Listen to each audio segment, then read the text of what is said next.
আসসালামু আলাইকুম প্রিয় দর্শক, আপনাদের কাছে একটা দোয়ার আরজ নিয়ে আসছি।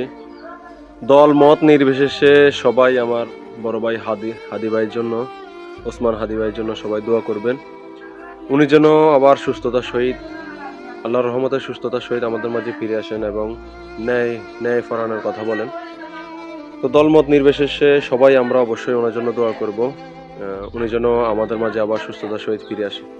এই বিজয়ের মাসে 16ই ডিসেম্বর উপলক্ষে, বিজয়ের মাসে আমরা যেন আল্লাহর কাছ থেকে ওনাকে আবার ফেরত আনতে পারি। আল্লাহর কাছে অবশ্যই সেই দোয়া প্রার্থনা করি, দোয়া কামনা করি এবং সবাই ওনার জন্য দোয়া করবেন যেন সুস্থতার সহিত আবার আমাদের মাঝে ফিরে আসেন। আসসালামু আলাইকুম ওয়া রাহমাতুল্লাহি ওয়া বারাকাতুহু।